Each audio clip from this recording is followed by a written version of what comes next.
Well, it looks like the King of the Monsters is getting his own anime movie, and surprisingly enough, it actually looks good. Speaking of Godzilla, why can't Godzilla get a good video game? I mean, Godzilla has had some amazing movies, and some pretty terrible ones.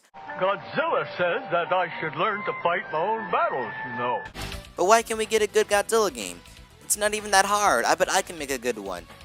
Well, actually, I take that back because the graphics would probably end up looking like this. Oh wait, that's the wrong game. I mean like this.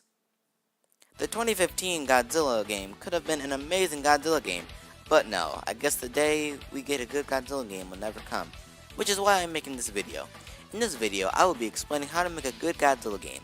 If you enjoyed this video, then why not press that like button, and if you want more, then subscribe and join notification squad to stay updated on tomorrow's gaming content, commentaries, top lists, and much more. Number 5. Have all the monsters. Having all the monsters in a Godzilla game will give the player a large roster of monsters to play as with their many strengths and weaknesses, making the player really think which monster would be great to play as against their online opponent in online multiplayer. Speaking of multiplayer, number 4. Have a great multiplayer. One of the biggest problems with the 2015 Godzilla game was the fact that the balancing from the multiplayer was absolutely terrible, and there was no local online versus mode, which meant that you couldn't verse your friends while they were over at your house. Having a good multiplayer is one of the most important key elements of making a good Godzilla game.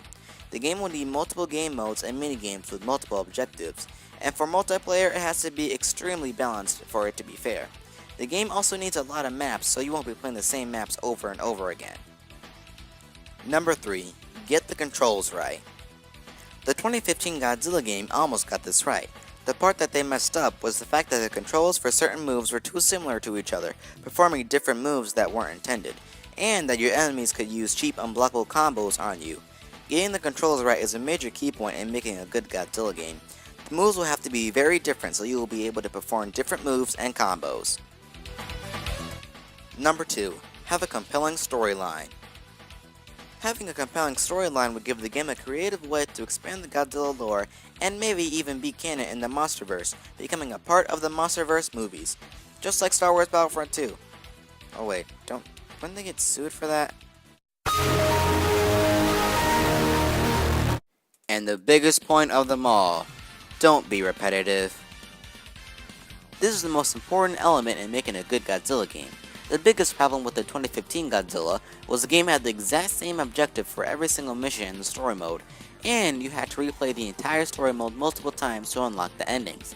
Like I said for the multiplayer, the story mode needs different objectives for each mission, so it will stand out with large amounts of variety with the massive material and concepts of the Godzilla franchise.